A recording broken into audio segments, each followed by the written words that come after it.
पंतप्रधान नरेंद्र मोदी यांच्या हस्ते सुरत डायमंड बोर्डचं उद्घाटन आज होणार आहे आणि यासाठी सकाळी 9 वाजता ते सुरतमध्ये पोहोचणार आहेत। पंतप्रधान यांच्यासोबत अर्थमंत्री निर्मला सीतारमण, केंद्रीय मंत्री ज्योतिरादित्य शिंदे, त्यासोबतच उत्तर प्रदेशच्या राज्यपाल आनंदीबेन पटेल, गुजरातचे मुख्यमंत्री भूपेंद्र पटेल हे सुद्धा उपस्थित असतील। त्यासोबतच सुरत विमानतळाच्या इंटिग्रेटेड टर्मिनलचं देखील उद्घाटन पंतप्रधान नरेंद्र मोदी यांच्या हस्ते होणार आहे। अभिषेक मुठाळ आपले प्रतिनिधी या संदर्भातले अपडेट देण्यासाठी आपल्या सोबत आहेत। अभिषेक, आजच्या दिवसभरामध्ये पंतप्रधान नरेंद्र मोदी यांचा सुरत मधला कार्यक्रम कसा आहे?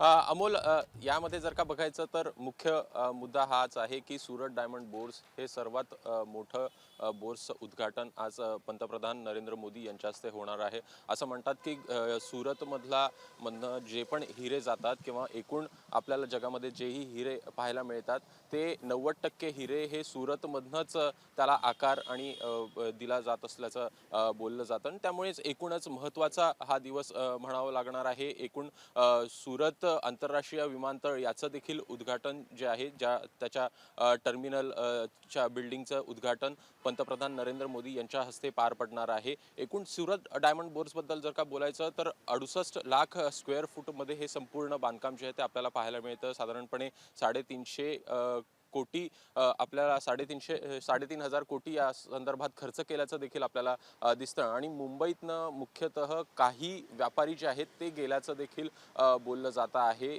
मात्र या संदर्भात वारंवार जो आहे तो नकार देखील आपल्याला पाहायला मिळतो। मात्र आज तिथे कोणत्या व्यावसायिकांकडनं गाळे घेण्यात आलेले आहेत, कोणते व्यावसायिक इथं स्थलांतर होत आहेत का हे बघणं देखील महत्त्वाचं असणार आहे।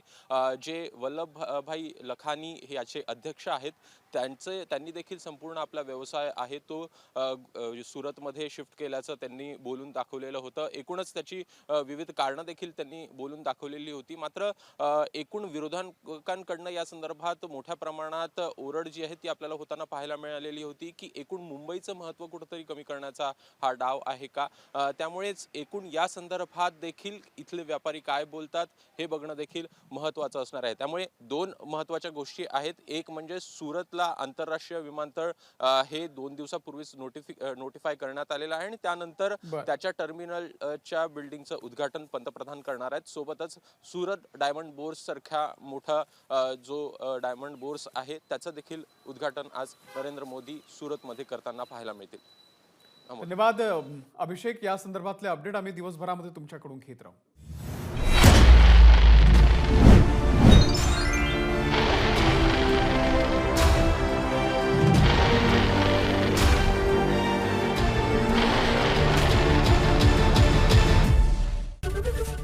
एबीपी माझा, उघडा डोळे बघा नीट।